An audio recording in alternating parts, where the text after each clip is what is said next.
Today's topic is digital library, building digital library. What is the process of building digital library? That is what we are going to discuss today. We'll go through the process one by one. Now, in this lesson, we'll have a look at all the processes in the workflow, okay, of the building a digital library and making its materials, the collection available. So we will be looking at this under four main headings, or you can say three. Uh, collection, sorry, uh, collection acquisition, then how we will go about acquiring a collection, and that will be one. Then we'll have a management of the collection, what are the things which are involved in the management of the collection. Then on the third, we have content dissemination, and we can say that online provisioned service provision is the fourth. Otherwise, we can club this third and fourth together, and I have put them as content dissemination, which is more or less the same. So this is what today's lesson is about. So digital library will contain several kinds of information resources, just like any traditional libraries. Okay, just like any traditional libraries, digital library will also have different kind of information sources. Though the sources of information may differ, they are still the uh, uh, in digital form. Okay, the only difference is that it is these information sources like any other traditional library, but these here it will be in digital form. So what do we have? Examples of our digital library collection may contain books or book chapters, reports, then we have journal articles, data sets, maps, okay, photographs, and other forms of non-bibliographic material. Then we may have course materials and other learning resources, just like the video which you are listening to now, looking at now. Then we have indexes and metadata directories. So these are some of the examples that your digital library uh, may have as part of its collection. As an organization develops a digital library, it is necessary to do three things. That is to identify what type of sources should be included in the digital library collection, and then to select those resources, then to acquire them, because not everything will be available free of cost. So to acquire them. So some of the resources may be available internally in printed form, or it may be created locally, or it will be found in outside of the library or the institution. So when we say that the resources may be available internally in paper form, and be this is that these may be or may not be created locally. In most cases, this we mean to say that these things are the ones we are uh, creating it. I mean, with the ones we have in printed forms that cannot be kept in digital library because it is in printed form. Therefore, those print materials need to be digitized by scanning. Okay, so that is what we call it available internally. We own it, but it is in the printed form. And created locally are those materials which is written by members of the institution or members of the library or members of the institution to which the library belongs. They create it locally. So in most cases in today's world, nobody do use handwritten, nobody submit a handwritten report or a handwritten article or a typewritten thing. I mean, it's no longer in printed form. So these created locally are usually created, digitally or born digitally. From the time of creation itself, it is available in that form. So it is important to remember this point. But out of this collection, most of the materials which will be part of the collection of your digital library will be from external sources, okay, external publishers and other information providers. So most of these resources that makes part of digital library collections are about new scientific developments are usually found in scientific journals. So many of the digital library collection tends to be from scientific journals. Now let us see this a summarized version of a different the roles of different players on the market of these electronic journals. So in electronic journals, probably the most prominent player is the commercial journal publishers. So who provides, okay, commercial journal provides, publishers provide the access to electronic versions of their journals. So these can be accessed only when we subscribe, okay, when we pay a fee only, it can be viewed. Then we have open access journal publishers. They provide access to these journals.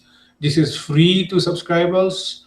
In one of the model is to provide, for this, is that the authors who publish the particular paper or article pays for that publication charge so that the access can be open for the users. That is one model. Then the third player is open archive organizers, or they provide access to online document repositories, most of which are usually institutional repository, which is hosted by institution to allow their own authors to store and share their papers. Okay. Then the fourth and increasing player, increasing in popularity among the player is the aggregators. So they come in between the publishers and the libraries. Okay, you have the libraries, and then you have the publishers. So you may have publishers one, publishers two, publishers three, and so on. Then in between you have these aggregators. Okay, aggregators comes in, and then you have your library. Okay, so before these aggregators were introduced in the scene, libraries have to deal with each whatever journal they subscribe, they have to subscribe from publisher one, two, three, four. But now these aggregators, they deals with all of these publishers, and library only have to deal with these aggregators. So it makes things easier from the librarian's perspective.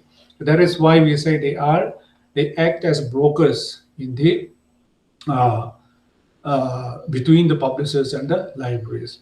Then the fifth player is secondary information providers. They provide secondary content at the article level. That means they provide bibliographic databases or links to the full text. Okay. Then we have the platform providers. These are usually the players who comes in between the subscription and uh, the subscription and the services and uh, what the library, the services offered by the library and the users in between.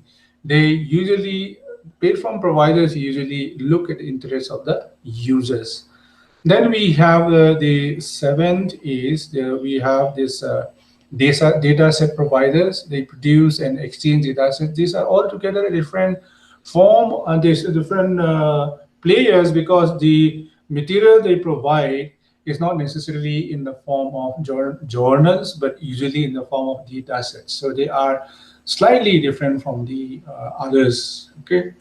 Then let us move on to the information providers in details. Okay, so when you are starting your digital library, you, as we said, you are looking at your uh, you're trying to improve, I mean, create your collection. So your collection or your materials will come from these different sources. Okay, these information providers. So as we have given in the uh, summary, these information providers uh, plays a major role in the building of a digital library.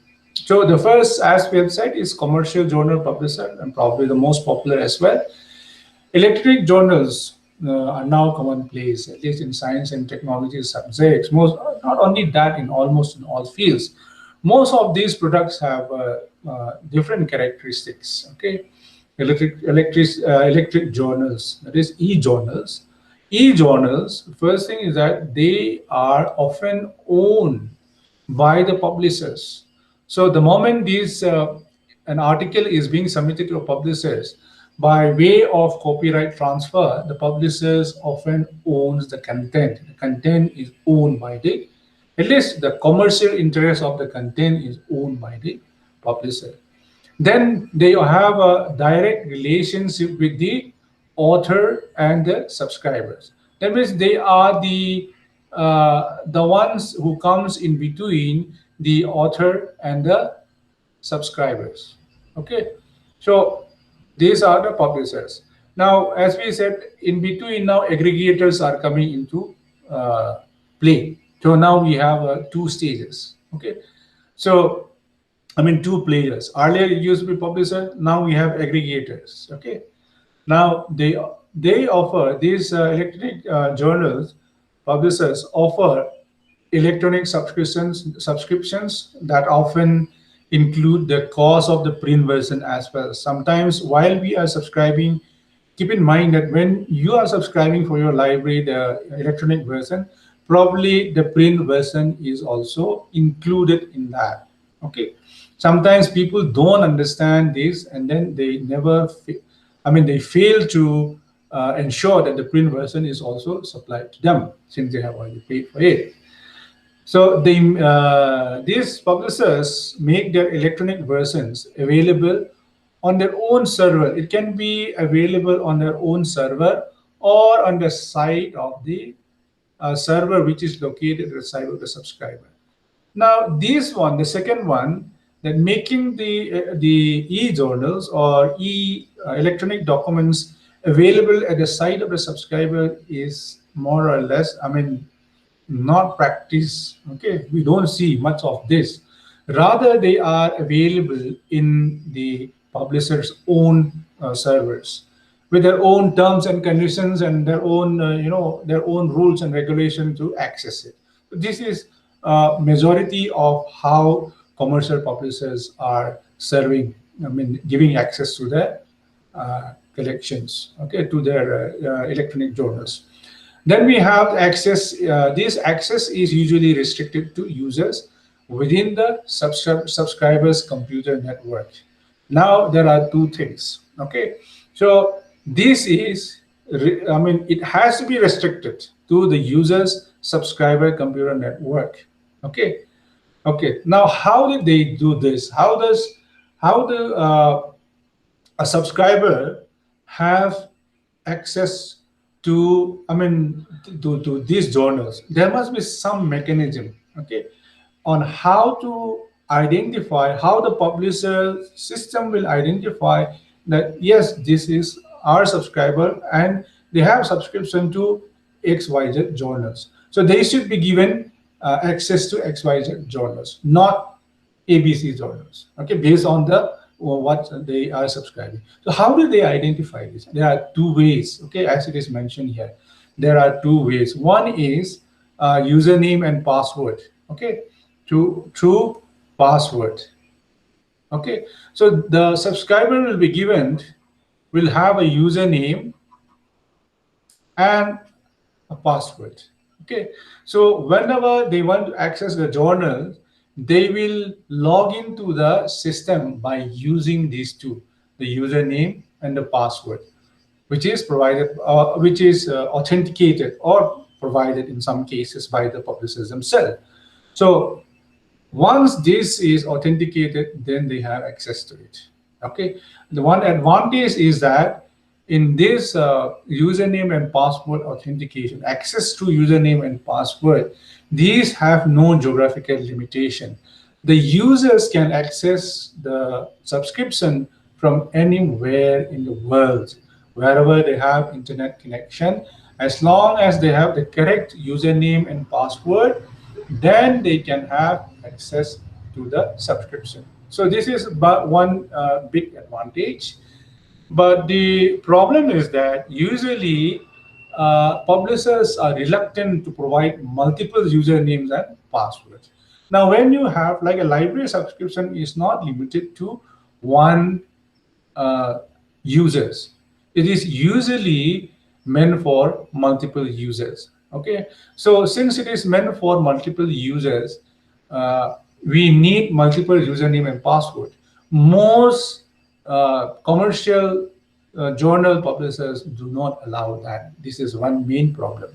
Okay, and if the username and password is only one and it is being shared among the user communities, then what happens is that there is no guarantee that among the user communities, some of them will further share it, and then that those who have already received it, though they are not part of the institution, from the outside institution, they may share it. From the outside institution, it may spread further. And ultimately, the access becomes so much, then publisher will try to charge extra because number of users have increased. Okay, so that is one problem, one complication. Another thing is IP authentication, that is, which is verification through IP address. Okay, so IP authentication. Now, now, how IP authentication is that you may have experienced that some of the journals which is subscribed by the university is not accessible from outside. It is not accessible probably unless you are connected to the university Wi-Fi. Even through your mobile phone also is not accessible. Even only if you are connected to the university Wi-Fi it is accessible. But the moment you are outside the university Wi-Fi, or university campus area network, systems connected to the campus network, then you have no access anymore. Okay, so this is because that the institution is having a static IP. Okay, the institution is having a static IP, so which is unique for that institution. So at the time of subscription, the institution provides this static IP to the publishers or the aggregators, if there is aggregator in between. So they provide this static IP to the aggregator, and the aggregator record it, put it in their system, and say that this comes from this. I mean, this IP address belongs to a subscriber. Okay, so the moment you access your these journals through this IP. For example, in a campus area network, okay, in a university, we often have a campus area network. It will have one static IP. Okay, in one campus, there will be one static IP. So that static IP, the moment we access the computer, I mean the internet, that becomes our identification. That this access request for that journal comes from this particular IP address. Then the publisher or the aggregator will recognize that yes, this IP is a subscriber's IP address. Then on that basis, they will allow access to their electronic documents. So that is how these things work. So access is usually restricted to username, password, or through IP verification. Okay, so the sixth is subscription price are negotiable. Let us not forget that in information pricing, there is something called differential pricing. Okay, I mean sometimes the same information may not have the same price. Okay, the same information can be access with different price, can be purchased with different price based on the negotiation. But what happened is that it is not altogether that the exact same product is available in different price. It's not usually the exact same product. There will be some differentiations. Okay, one product and the other product, it will differ. So what are those things? Depending on number of users or potential simultaneous users. So how many users are likely to use at one go? Okay, on that basis, somebody who's likely to use it, who's going to have only 10 users maximum at one go, we will have to definitely can pay less than somebody who will have 100 users at one go. So that is one criteria through which the same product may be paid different price. A university may pay a higher price for the same journal, whereas a college may pay a lower price, because the probability of a university users, number of users, simultaneous users, is much higher than the probability of the probable number of users in a college. Okay, so based on that, the price also differs. So that is why we call it same information but paid different pricing, differential pricing. So the number of physical location, for example, the organization or the library which subscribes the electronic journals are located in different places. Then also the subscription may go up or it may be less. Okay. So suppose you are going to use more than one IP address, or you are going to need more username and password. That also will decide how much the price of the information will be, of the electronic document will be. Okay. And then whether this electronic subscription, subscription to electronic e-journals is accompanied with printed version, okay, of the same journal. You are opting for the printed version also, and probably you will have to pay for it, but it will not be as much as subscribing only the print version. That means without electronic version, you are giving, suppose 100 rupees. Then with electronic subscription, they may reduce the price of the electronic version. This is the reality. Okay. So these are some of the 6 characteristics which is very important to understand as a person who is going to set up or build a digital library and manage it. So with understanding these characteristics will also help us to manage the not only create but build a collection, but also to manage our digital library collections. So there are different choices for obtaining access to electronic journals. What we mean to say is that one journal will be provided by different vendors, for example, or different aggregators. Okay, so each of these aggregator will have their own package. Some of them will say that, for example, here we have put the journal Science. So Science is being, marketed by, or it is being sold by EBSCO, JSTOR, ProQuest, etc., etc. Okay, so there are at least 9 different vendors who are dealing with these particular journals, and each of these journals have their own packaging.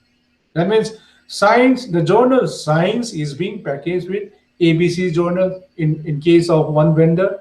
The next vendor packaged with XYZ journal, and the pricing is also different. So there is so much of alternatives. So we have to see which one will be the most suitable for our digital collection. Now we have the other information providers. They are open access journal publishers, which is increasingly becoming a major player in the electronic journal market. Okay, or electronic in the dissemination of electronic journals.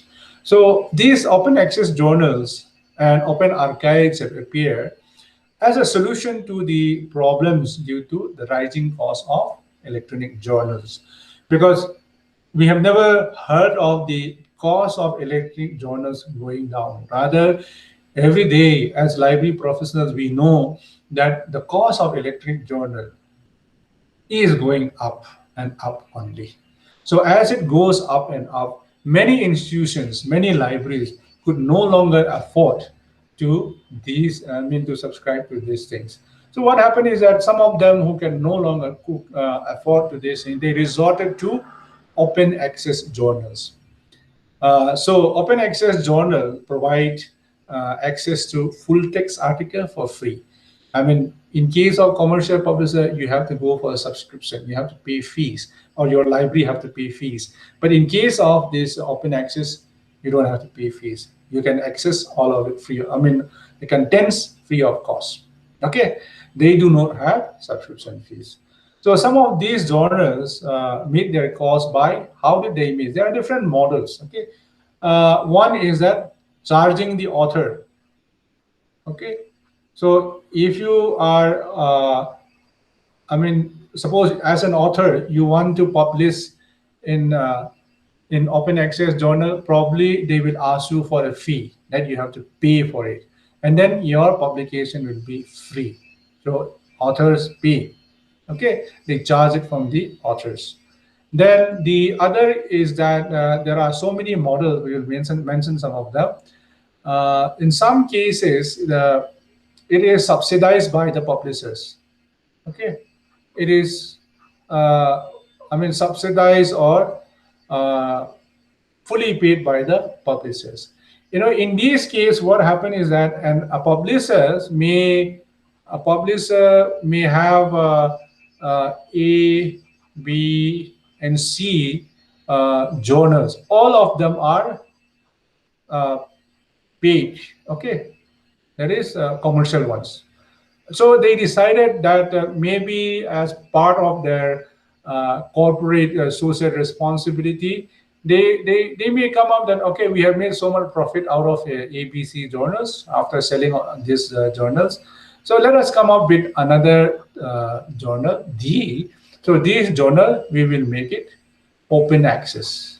Okay, open access. So with the profit they made, some of the profit they made out of ABC, they they finance the publication of this and make it open. Okay. Now there we can give another example. Sometimes there are projects, okay, projects which may be government or non-government. So these projects are the projects are funded by some institution. So whatever the outcome of this project, okay, the outcome of this project, part of this project is a publication of open access journals. So that way also it can be free of cost. Then there are corporate houses, just like the publisher, we say they have corporate social responsibility and they finance a publication on open access. So there are so many models available. These are some of the examples only. Okay, so there are things like, in some countries, uh, they ask in some countries, the authors pay lesser. Okay, for example, unlike in developed countries, okay, in developed countries they charge more. They charge, let us say that the authors are paying 100 rupees in developed countries, and in developing countries they charge lesser. Okay, depending upon the income of the country. This kind of things are also, models are also there. That has to do with when the author pays. Okay. Then we have information providers, open archive organizers. The open archive categories include the kind of institutional repository, which we will consider in detail. It includes a collection of preprints in particular subject areas. The One of the repository for preprint is this one, ARXIV, for physics materials. Okay, So open archives are usually developed by research institute and universities. So what happened is that researchers or scientists from within that organization, they store their versions of their paper reports and the kind of grey literature in this archive, knowing that this material will then be available free. Okay, so to make their materials, their resources available, they make it free. So the number of archive is this is growing fast. For example, this is we talk about institutional repository. This is one example. Okay, we have already discussed about the concept of institutional repository. So this institutional repository is how Open Archive, is being moved. The number of archive is growing fast, but the number of full text document in them is very limited. Now the problem is that some people just in Open Archive they just include a poster representation or something like that, and then they make it a point that for accessing the full article you have to go through the commercial journal. But this kind of things are very popular even among computer programmers. Okay? They share computer programs in a platform, but if you want to access the full paper, then you can access from a commercial journal. This is one way of indirectly promoting the commercially published journals. So one very interesting development is the software protocols that allows harvesting of information from different open archive initiative. So one such example, an index of such archive can be found in osir.org. Okay. Now, aggregators. So we have already mentioned a little bit about the aggregators. They are the players between the publishers and the libraries.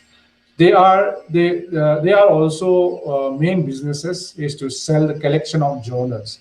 As we have said earlier, they take journals from different publishers. Okay, so we have P1, publisher 1, publisher 2, publisher 3, publisher 4, and goes on. Then we have aggregators. Okay, aggregators. So these aggregators comes in, they deal with all of these things, these publishers. Then library have to deal with only one aggregator. Instead of dealing with every single publisher, they deal only with one publisher. They deal only with one aggregators. Okay. So the problem of dealing with n number of publisher is no longer there when we have aggregators in between. Okay. They do not own the content. That is interesting. They don't own the content in general, but they are more focused on the users or the libraries than the publishers. So from the point of view of the users, they provide at least three essential and interrelated services. Okay, so what are those things? They facilitate ease of access, a range of journal and articles, including negotiation of license and so on. I mean, now the librarian of a particular library do not have to negotiate with each publishers about the price, about the articles, the package, and the license, and so on, right? So that is one thing that aggregators take care of. And then they also administer subscriptions. You're including, renewals, payment. Okay. So to keep track of renewal and payment, in the big libraries, even it is not possible for a small number of persons to take care of it. It's rather a very hectic and very troublesome matter. But if in one platform, if one person or one aggregator take care of all of those things, then it makes things much easier for the library. Then one another important thing is that uniform procedure, regarding the copyright materials, or how to use the materials. So aggregators usually have common conditions or common copyright condition for all the publishers, so that the library doesn't have to negotiate with, doesn't have to deal with its copyright implementation, which may be different from publisher to publisher. They don't have to deal with that. They only have to deal with one aggregator who also provides a uniform procedure for dealing with the copyright claims. Now, uh, so aggregate the most the services that aggregators provide falls into basically three categories. That is administration. They can provide subscription to many journals. Okay, this is important. Many journals in one license. Okay, with one purchase, many journals.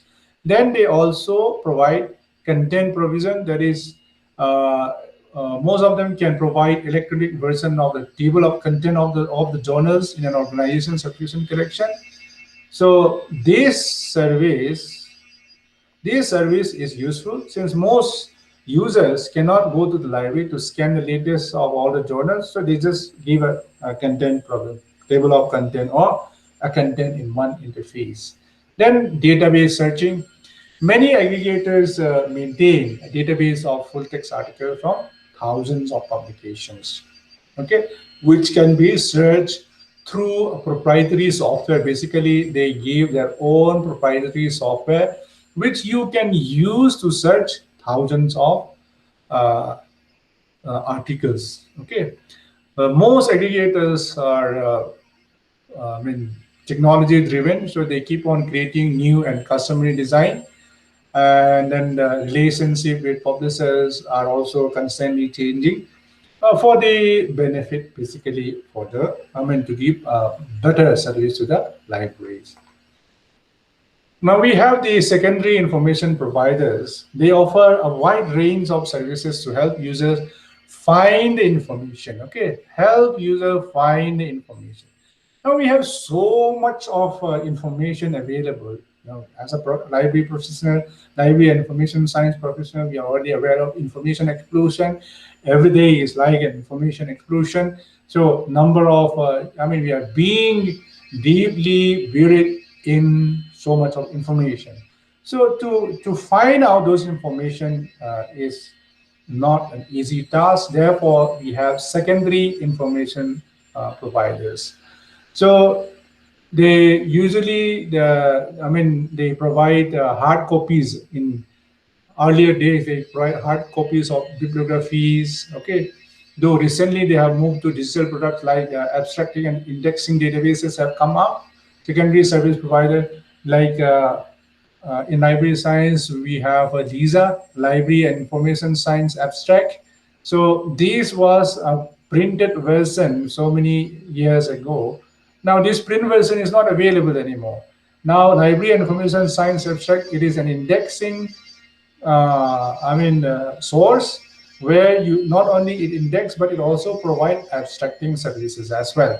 Now this is available through annual subscription, and it is digitally available. That is online. Okay, so you can have access to keyword searching, and then you can have access to the abstract of the document. But in most cases, let us be aware that the secondary information providers do not provide the full text. Okay, examples. Some other examples are here. Chemical abstract service, which is available from this website.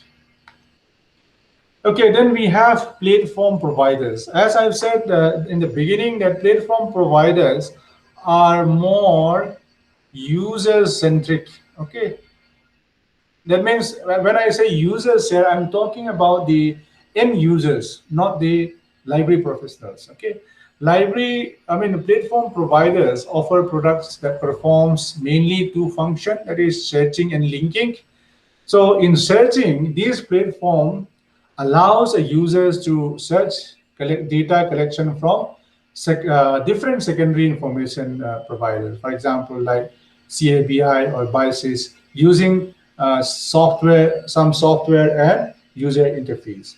So an organization that wishes to subscribe pays a fee to the platform providers.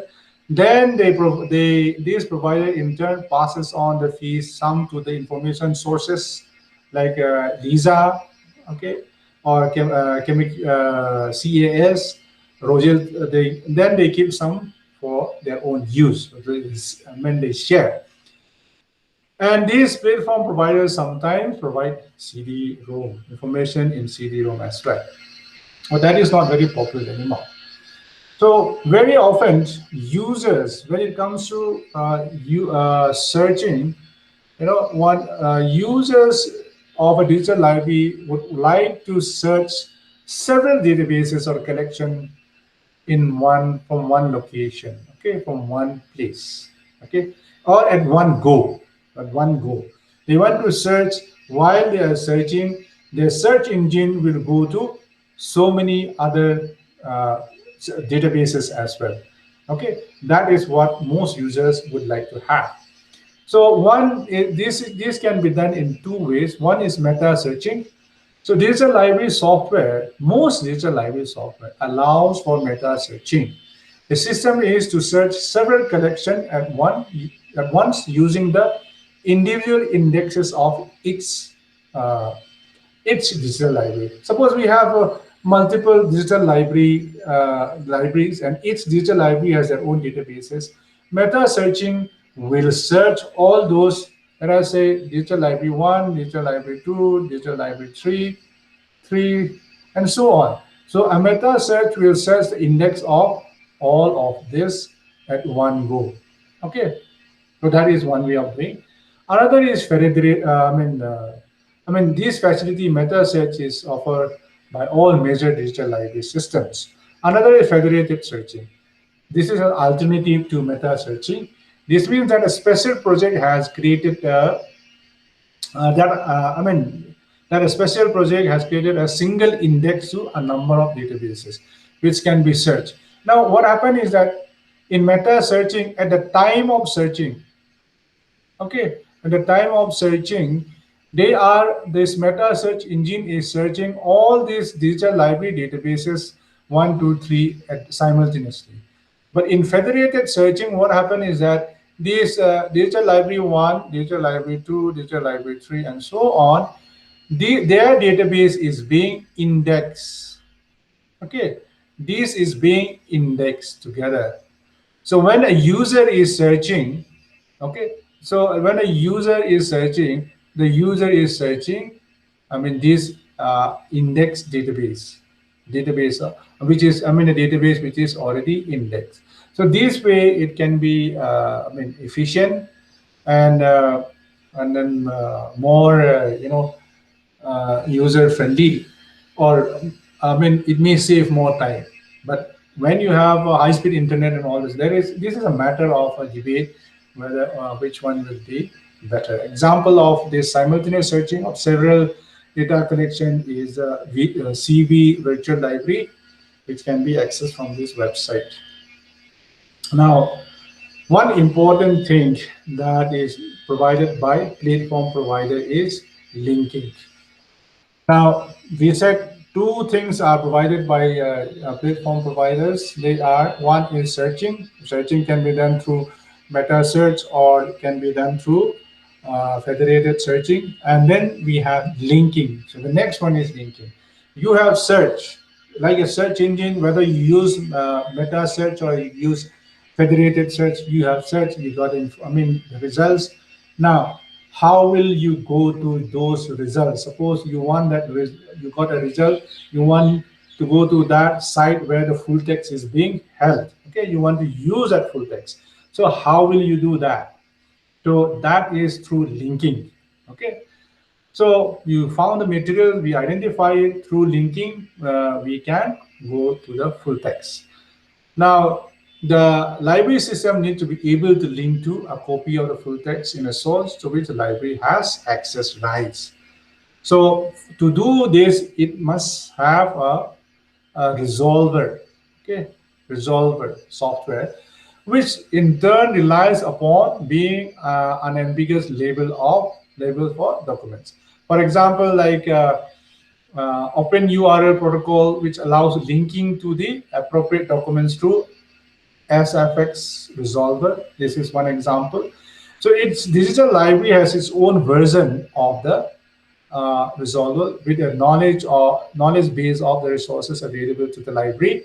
Okay, every library, digital library, will have their own, collections. So accordingly, their whatever version of a resolver or whatever resolver they are using, so linking will be, what the software will be able to resolve, link to only those to those resources where they have subscription.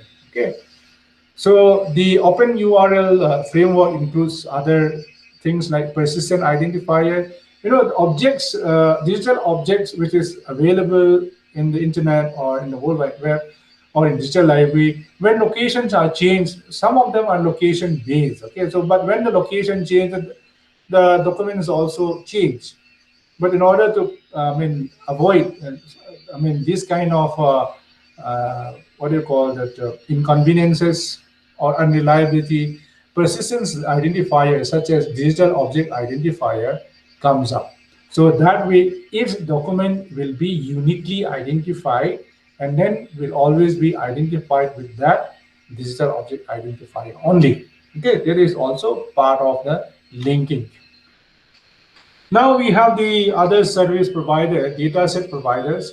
Datasets are a set of data organized in tables or databases consisting of records with several fields.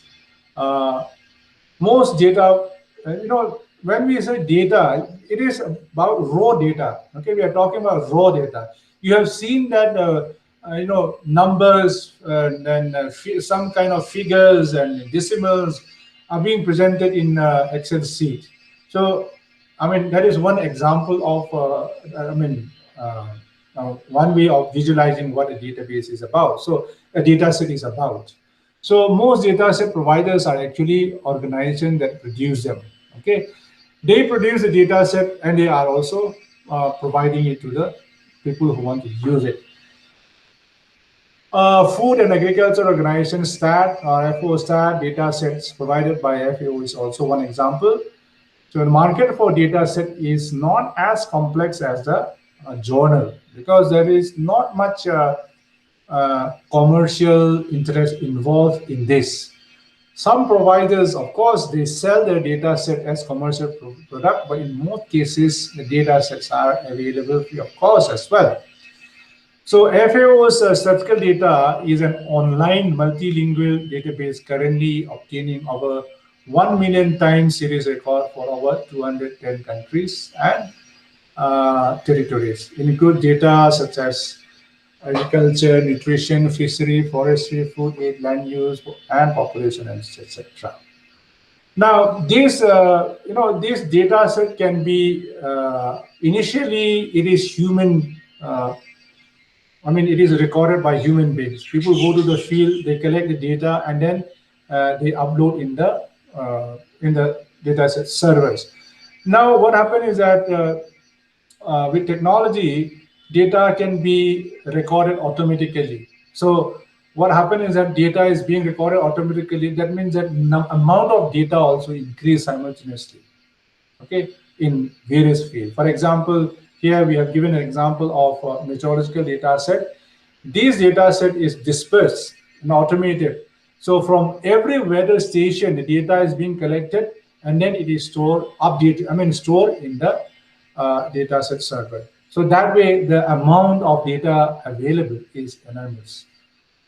Now, some data set can now be linked with comparable data sets from other organizations.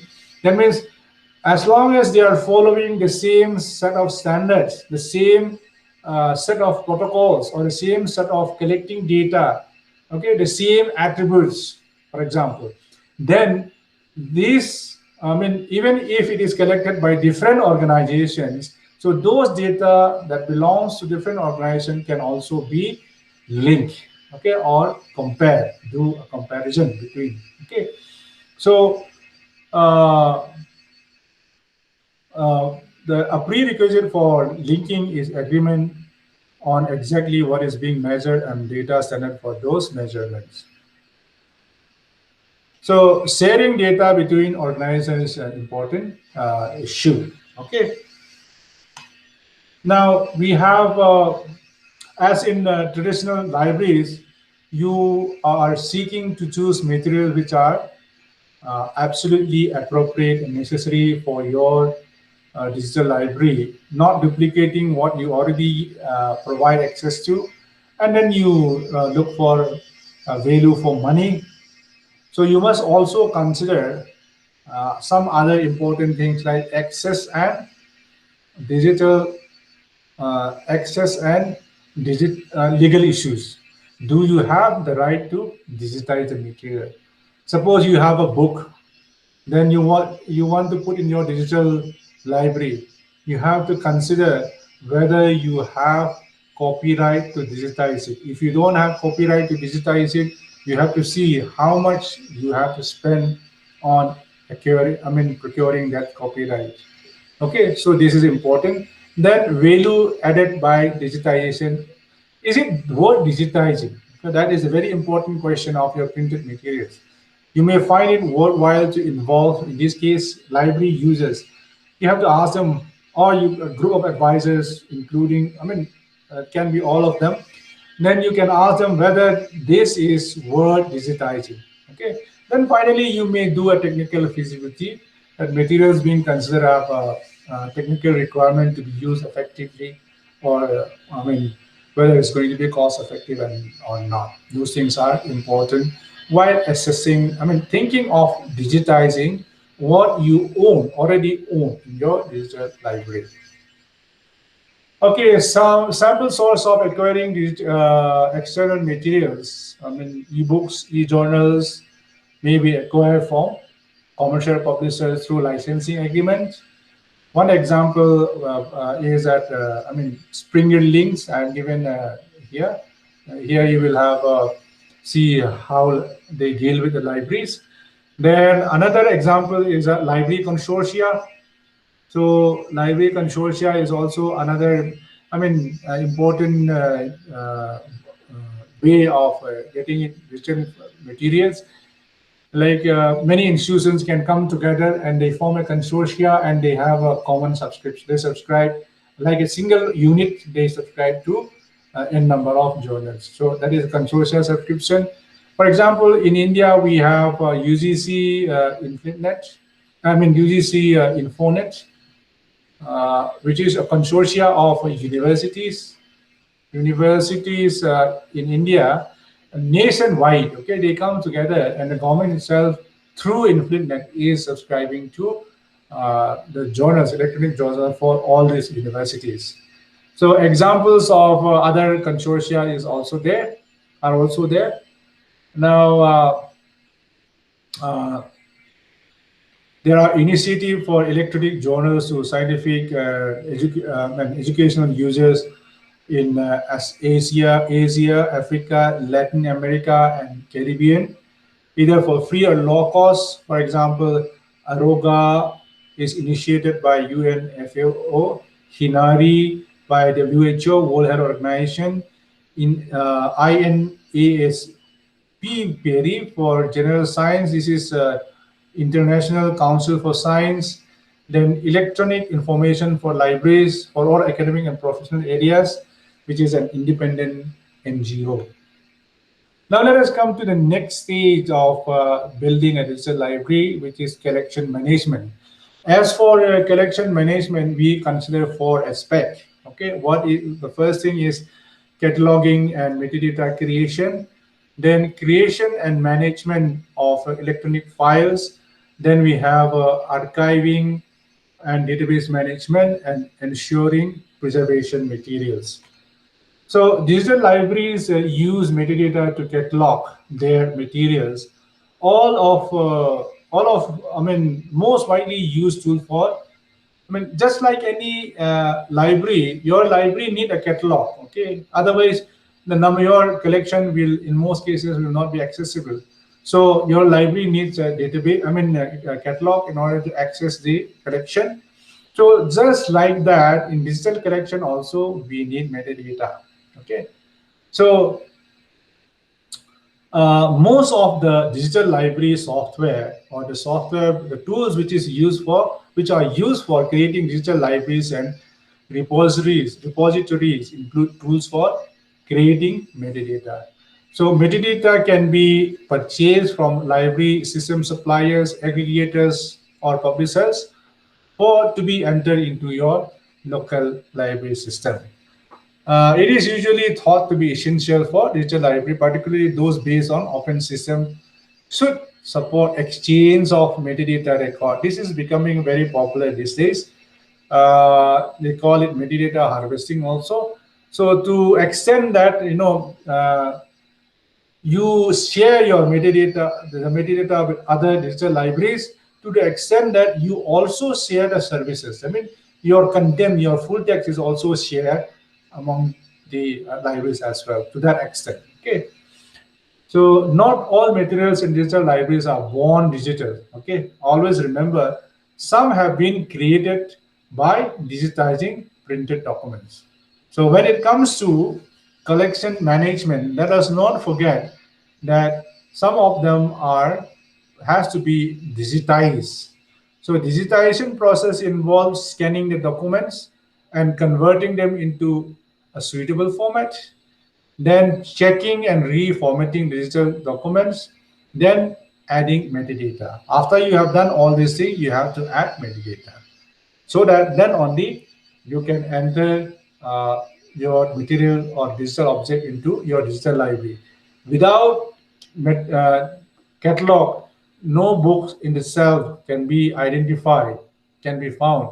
Just like that, without metadata, your digital object, even if you upload in the database, will never be found. Okay, so electronic formats suitable for digital library materials. There are so many electronic formats, but as I said, the rule of thumb is that electronic suitable for digital library materials, it's always safe to go for the most popular formats. As of now, these things are very popular. As far as text format is concerned, RTX rich text format is used. Then for markup languages, HTML and XML is popular. Then for portable document format, PDF is very popular. And for images, MPEG, JPEG, etc. is popular, being used. Okay. So at the center of any digital library or institutional repository, there must be a system which hold the materials in order structure. That means all your collection needs to be stored in a particular place where it is properly or placed in an orderly manner. So for that, we may have to, although the exact nature may differ, but we may have to use some form of database management system so that all your digital collection is in one place and uniformly stored. I mean, having a uniform metadata structure and so on. So what you have in a database, the advantage is that database will give you index, okay, index data so that it can be quickly searched and accessed. Then it also supports multiple simultaneous users. Then it also supports query language and application programming interface. Okay, so you can use an application program to access your digital library database system if your collection is kept in a database management system.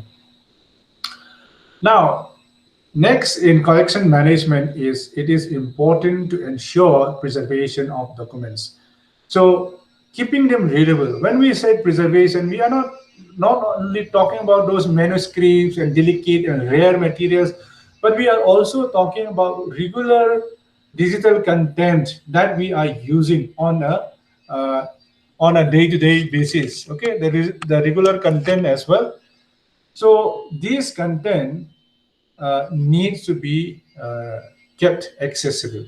Okay, make them readable for as long as they are needed in the, I mean, in the collection. So the document once, I mean, a document exists. I mean, once the information is recorded in a career. Let us remember that. Information, once it is recorded in a career, it becomes a document. So that exists, that information exists in a career, whether digital or analog. printed or digital, it is all informations are kept or written or recorded in a carrier, such as paper, magnetic tape, computer disks, parchment, stones, and so on. Okay, so those are the carrier mediums. Okay, the mediums which carry information. Information exists on those things. Let us remember that. Now, preservation can be endangered by carrier deterioration. That means when the carrier, whether it's paper, magnetic tape, computer disk, parchment, or stone, when those things deteriorate, then the information also is at risk of being lost. Okay, so that is why in order to preserve the information, we end up preserving the carrier. This is true not only in analog but also in digital information as well. Let us not forget that once it is digitized, everything will last forever. It is not like that.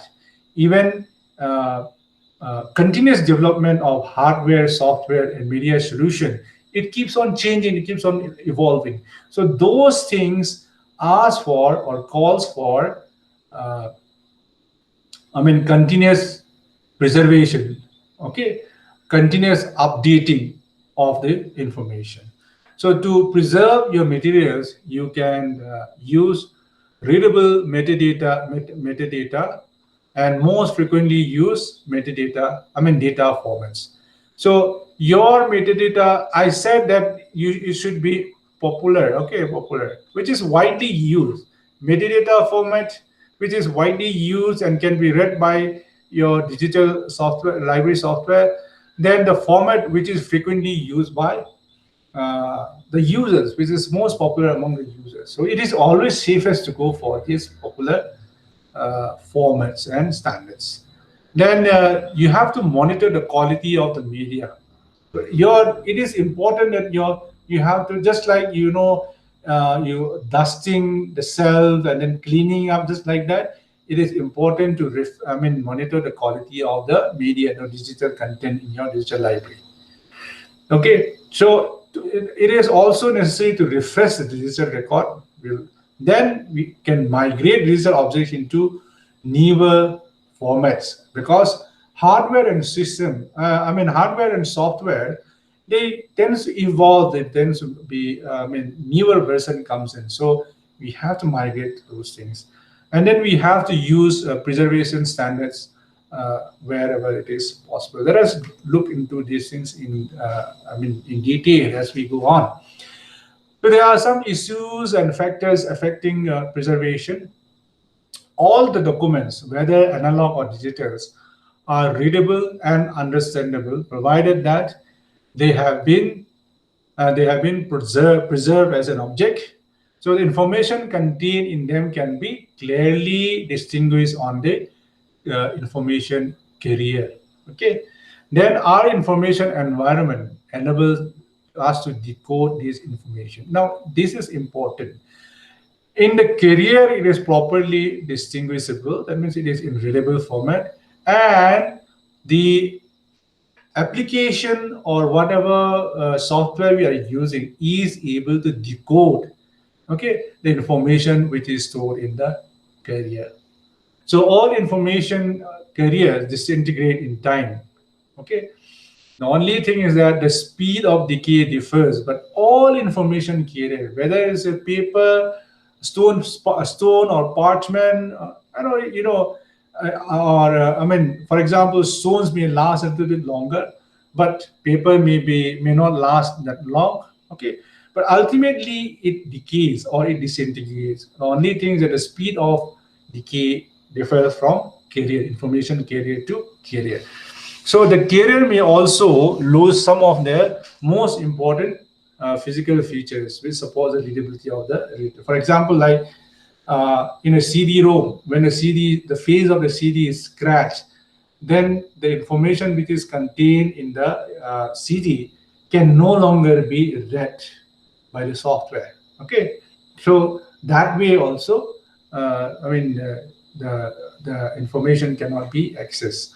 So when the carrier have been heavily damaged, it's no longer possible to read information. But we have to, I mean, in this case, when the information is no longer readable, that means the information has been lost. It is no longer. I mean, we cannot save it anymore. We cannot bring it back. We should not wait till that time. Okay, so we have to preserve it. You have to, I mean, change in, preserve in such a way that we don't have to wait till it is no longer retrievable. Okay, so that is important. So preservation can be in the short term as well as in the long term, in the sense that in the short term, daily usage readability of a collection is one thing. Another thing is preserving materials for usage for a longer time. So data quality in analog and digital. This is something which the concept that we need to understand is that analog information deteriorates with each copy made, as it cannot be separated in its entirety from carrier. So there is no way of measuring the exact method of measuring the process of how how much it decayed. We can only slow down the deterioration by appropriate storage and good preservation measures. Whereas digital information is immaterial because it consists of a combination of digits. If we manage to copy the digital file before the readability of the source becomes critical, that means we cannot read it anymore. Then, as long as we do that, we will be able to preserve everything. Okay, it will keep on going. It is not important which carrier we use for this, but it's important to do it in time. That means that before it is no longer readable, we should do preservation materials before it cannot be. Before the readability becomes completely non-retrievable, non-readable, we have to perform those preservation measures. Preservation dangers in analog and digital information. Even if the carrier has been preserved and information is still evident, there is no guarantee that we will be able to decode the message properly and understand it. That is also another problem. Okay, we are preserving the carrier. I mean, we are preserving the CD properly. For example, in case of CD-ROM, there is no scratch. Everything is intact, but there is no guarantee that we will be able to read those contained in the CD-ROM. Okay, this is valid for both analog and digital world. With digital world, the speed of change is much higher. For example, I'm talking about CD-ROM, CD-ROM. Today, how many laptops comes with a CD drive? Most laptop doesn't have a CD drive anymore. Even if you want, then you have to buy an external CD drive. And even that too is not that popular anymore. How many PCs, personal computers, comes with CD drive? The new personal computers no longer come with CD drive anymore because people don't use CDs anymore, right? So the internet is the medium through which we are transferring information to and fro. So that way, if I have so much of information, thousands and thousands of collection in in a CD-ROM, by now it has become almost obsolete. So now it is time, if I have my information stored in a CD, now it is time to convert it into something else, to transfer it to something else. Understand? Because the technology, the hardware is slowly no longer manufactured for CD access, right? So before that happens, before I could no longer find a system which can read a CD, I have to change into something else. Okay. So we may lack the hardware, the hardware or software to decode them. Remember that digital information must be present in analog format to perceive by human sense. I mean, that is intertranslation, that any basic computer digital information, zeros and ones cannot be read as zeros and ones. Human beings cannot read zeros and ones and understand. So those zeros and ones has to be translated in analog form. For example, a song is music is recorded in zeros and ones. So that zeros and ones needs to be converted back to music. Otherwise, as a human being, I will never understand. Only computer will understand. So that is what the relations is between analog and digital. Now, there are some preservation solutions and best practices. You know that you can consider adopting some solutions to reduce the risk. Hardware, software, media, and formats with their parameters are continuously developing and changing. You should always be aware about what is going around you. I like this phrase. Okay, be aware. Be aware of what is going around you. Now, the problem is that many of us, many people, not only in library science profession, but in other profession also, the day we get a job is the day we stop working, which is very unfortunate. In the sense that uh, as a teacher, I need to keep myself updated. I need to know what is going around me. As a librarian, I need to know what is going around me so that I know what is becoming obsolete in terms of digital library collections or digital library management, and what is becoming, what is being, I mean, what is replacing that obsolete hardware or software. So this kind of environment, okay, the things which is going around me, I need to keep myself up to date. So I need to be aware of what is going around me. So as long as we are working professionals, we are working, we need to keep on updating ourselves so that we will monitor this development, we will refresh or migrate our digital objects before it is too late. Okay, so that is the only way for uh, keeping our digital materials being inaccessible or going obsolete. Now, in order to ensure the preservation and readability of your content, digital object, we should set up some kind of monitoring and other measures, especially like a measurement of media quality, storage in appropriate conditions, okay, storage of digital objects in multiple copies in different locations, so that if one gets spoiled in one location, it can be collected, I mean, taken from another location and made as good as it were. Then parallel storage of digital document is clearly defined structure and format for use in other application as well. Okay, not only one application, but your digital documents should be accessible from multiple application. That usually is possible when digital collection is stored in a proper standard database management system. So refreshment, if your digital record risks losing their integrity, you should refresh them. That is, copy them onto a new media of the same type or a more modern type.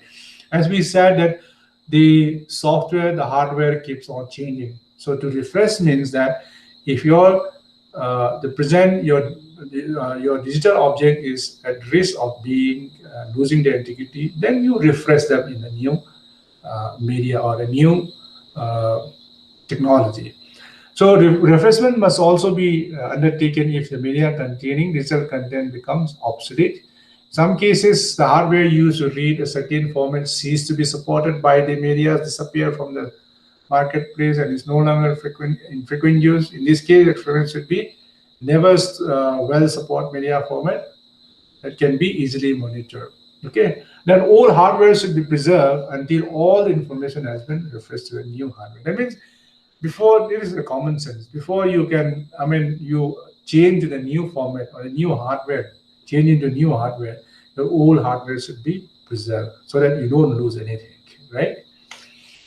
Migration, it is not only advancement in computer hardware or media that makes old solution obsolete.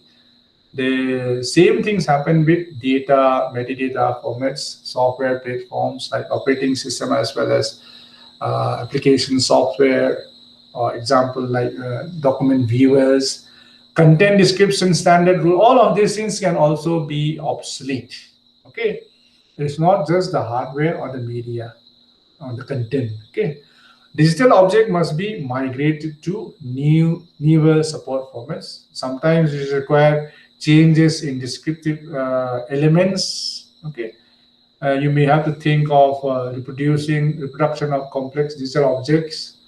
Now, if the digital objects are not migrated on new reliable structure, they are tightly bound to software hardware platform. Now, this is a very bad practice. Sometimes, some years ago, there was a digital library software. I don't want to name it. So that digital library, that is automation, not digital library software, library automation software. So that software has its database bound to the software. That means it is part of the software. You cannot change it. You cannot migrate it to any other software. So when the library decide to move to a new software, they cannot access that old database, old bibliographical database. So they have to make a new entry. So they have to start from scratch again. It goes when they uninstall that, but the old software, all the data also goes along with it. There was no way of migrating. When you are in such situation, the only way out is that you have to uh, wait and hope that one day there will be new technologies that will be able to emulate the old environment. That means a new technology which will be able to recreate the technological environment required to view and use a digital collection. Okay, a new technology will come. You can simply wait and watch. And the problem is that in most cases it doesn't happen because this kind of service provider or software which bounds the data with the software, they want the institution or the library to be forever dependent on them, on their software. Okay, they don't want to. As long as they don't want to move on and then risk of starting from scratch again, but that is not advisable at all. So do not rely on this. Keep up with refreshment and migration. Uh, if your digital objects are of interest to the, as long as your users are interested in it, you have to keep them available. Then there are some preservation standards. Metadata standards for digital library include data about preservations. One of the most important of these standards is the Open Archive Information System model, which is also an ISO standard. It can be accessed from this website. Then another is preservation metadata implementation strategy standard. This is just an example only. Okay, metadata standard. There are so many other resources as well. This is for reference so that it will give you some idea about it. Then there are other models and standard. Like the most important is logs. Lots of copies keep stuff safe. So this can be accessed from. This is an initiative which provides open source software in support of preservation model. It is also it is always good to follow standards and procedures wherever is possible. So take advantage of the uh, others' experience and to be compatible. Okay. Now coming to the third category of building digital libraries, content dissemination. In content dissemination involves three things. That is providing users with access and online services, then harvesting, marketing, and promoting your digital library. So under these three headings, we'll try to discuss what is the content dissemination. So digital library collection you have created should be visible and provide easy access for your users. Okay. So access to your digital library must always be online. Now it is very simple that your digital library should be visible. You have created, invested so much resources. You have in terms of resources, hardware, software, manpower, a lot of uh, had banging session, okay, brainstorming session has been going into this. But if your creation or your digital library you build with all of those efforts, is not visible, people doesn't know about it, then what is the point of having a digital library? Okay, so it should be visible. But once it is visible, let us not forget that it should be easy to use. Okay, something which is so complex, maybe so state of the art, but if the users find that this is too complex, they cannot use it. It is as good as not having it. So it's better not to have it. I mean, if users cannot access it, what is the point? Okay. So access to your digital library will almost be online. It's better that it is always online because user will come and try to log in. First, they'll try once. As part various studies have proved that they'll try once, they'll try twice, they'll try thrice. After that, they no longer come back to it because they said that every time they try it is offline, so there's no point.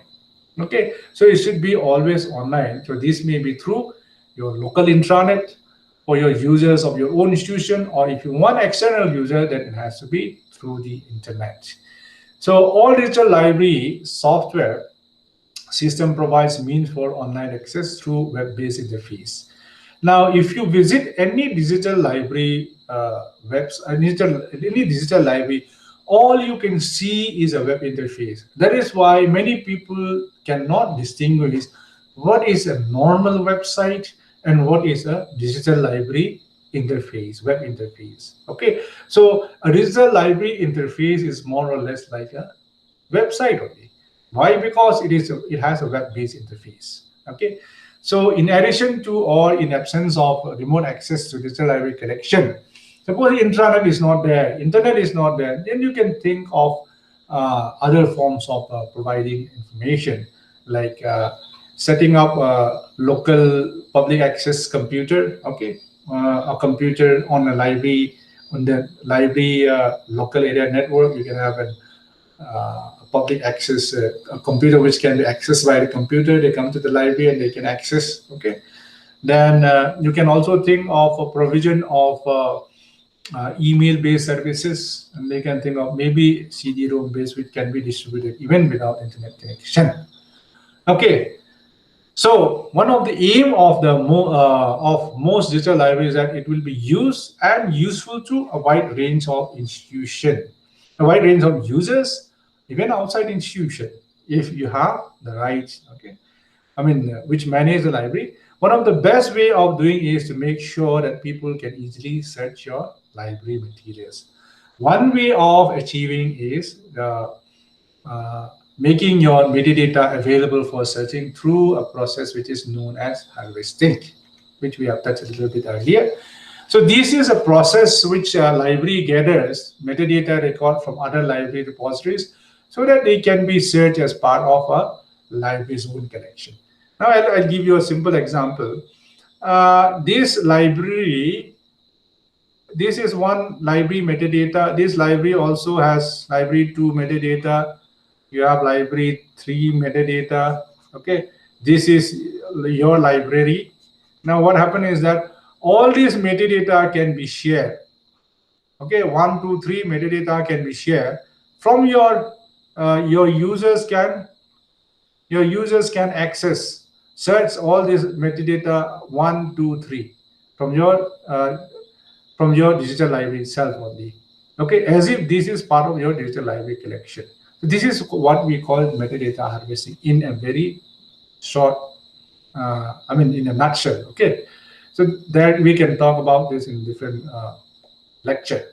So digital libraries today use more powerful and automatic ways of sharing their collection. For example, two internet-based protocols are very popular these days. One is JET 39.50 information retrieval protocol. You can access from this website. Then the next one is Open Archive Initiative Protocol for metadata harvesting, which can be accessed from this given website. So many library automation and digital library software package support this protocol. So if you have a digital library software which is compatible with this, then you should take advantage of that. You should enable it in your digital library software. Now coming to marketing and promotion, which is an important aspect of content dissemination. Your digital library should be systematically promoted to ensure widespread use. So you can use various promotional channels. Some example we have given here, like traditional libraries, you can promote announcement through posters, leaflets, emails, etc. Or you can have a nice user orientation programs. Then you can also make specially designed browsers. So these are how library collections are being marketed among the users. So similarly, you can also use that. Okay. Then users also can be provided with support both on demand and in anticipation, like in the digital library web interface itself, we can have online help screen or maybe some short tutorials on how to go about accessing the digital library. And they should also be provided with feedback forms. Okay, then they can write the problems they face, and then accordingly, library professionals can take actions. They can act upon it. Then online contact information, like they can call up people and so on. Okay, these are just some of the indication of what we can do about our digital library. Now, you can also, publicity. So, if you want maximum uses of digital library, if that is your motive, your objective, then publicity. You can never have too much publicity, at least for digital library. The more you publicize it, the more it will be used. So you should use all channels you can to let everyone know about your digital library repositories. For example, we are giving this example face to face. You can talk to, present. You can give a presentation to a group of people, such as one academic department in the university environment, or individual people in a university like deans, directors, head of departments, right? Or in paper form, you can do poster, flyer, newsletter. I'm just repeating myself. Then you can do in electronic form through email, notice, web pages, blogs, etc. So then, if some of the goals of your digital library are to provide open access to its content, okay, to provide open, then to provide wider access and improve visibility to your material, then you can also do these things. Register your digital library in a web directory. Then you can also request inclusion of links in digital library websites or other similar digital libraries. Okay, through mutual understanding, that you can put the links. They can put your links. Registering your digital library in a digital library directories and portals. Now, to sum up today's class, we have mentioned, or we have said, that the process of building digital library can be divided into three main categories. They are the collection acquisition, collection management, and content dissemination and online service provision, which we combine it as a content dissemination. Then we also mentioned that as an organization develops a digital library, it will need to identify, select, acquire these resources. These resources may be available or created internally, but most of the chunk of the collection will be from the external information service providers.